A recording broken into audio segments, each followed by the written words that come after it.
Welcome back mga ka-agri. Welcome sa bagong video na ituturo ko sa inyo ang organikong abono mula sa pesting kuhol ng ating palayan. Pero bago natin simulan ang usapang ito mga ka-agri, kung bago ka pa lang dito sa ating YouTube channel, baka naman isubscribe mo na yan.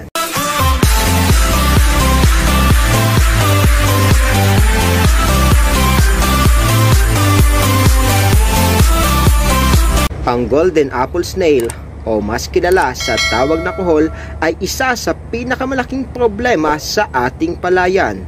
Sa kabila ng samot-saring diskarte na ginagawa ng ating mga kaibigang magsasaka ay di pa rin ito masawata at patuloy pa rin dumarami.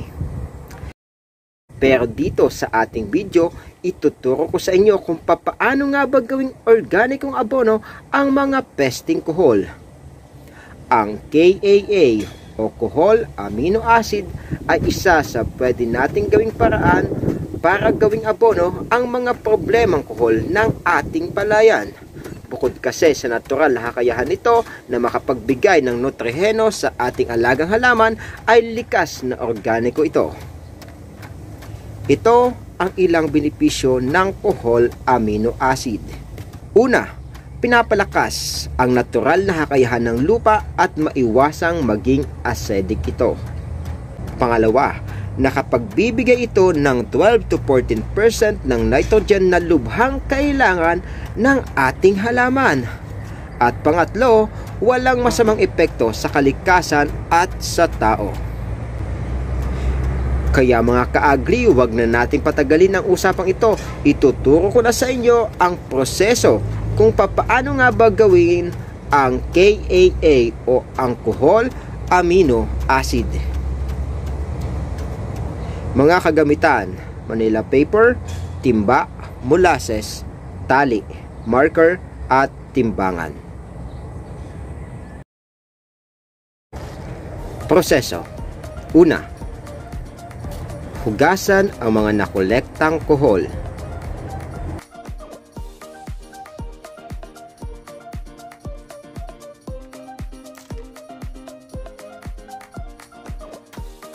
Pangalawa, durugin ang nakolektang kuhol sa isang malinis na lalagyan.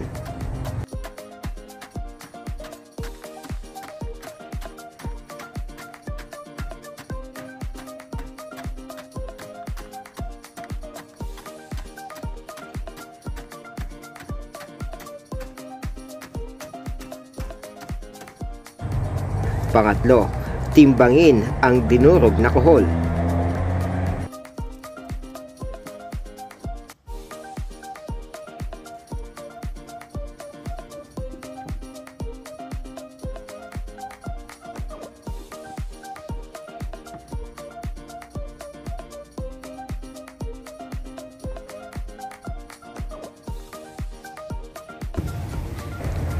Pang-apat, magtimbang ng molasses na sindami ng dinurog na kuhol.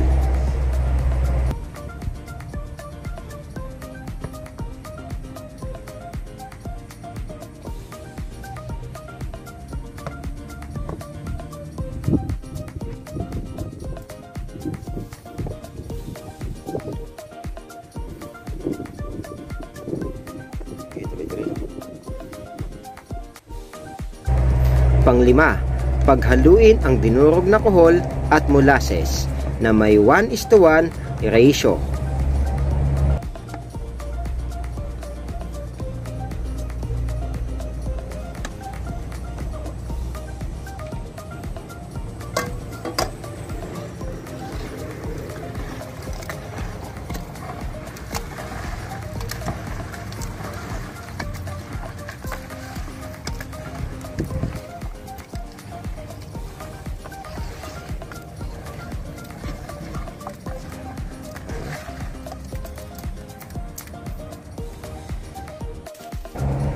Pang-anim, linisan ang gilid ng timba para maiwasan ang kontaminasyon habang isinasagawa ang fermentation.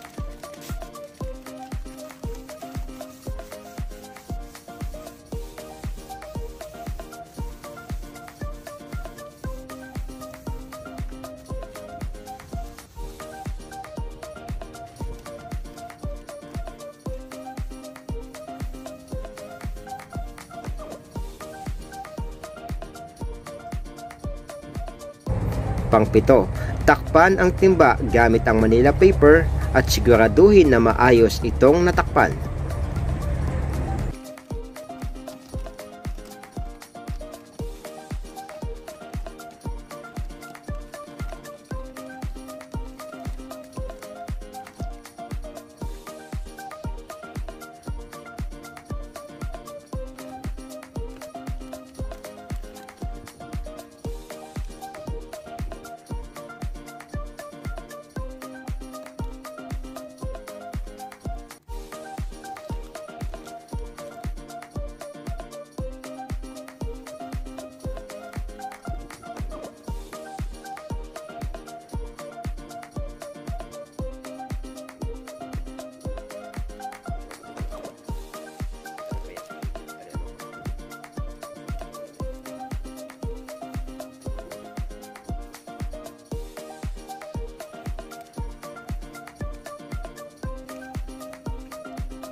Pang-8, lagyan ng petsa kung kailan ito ginawa at kung kailan ito i-harvest.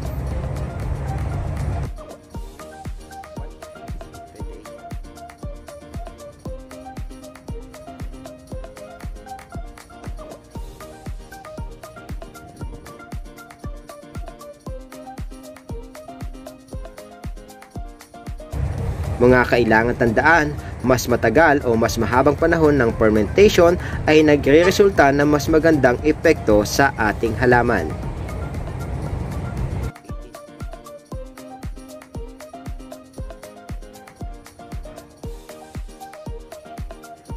Maraming salamat ka-agree kung nag-enjoy ka sa ganitong klase ng video at may natutunan ka sa bago nating video ngayon.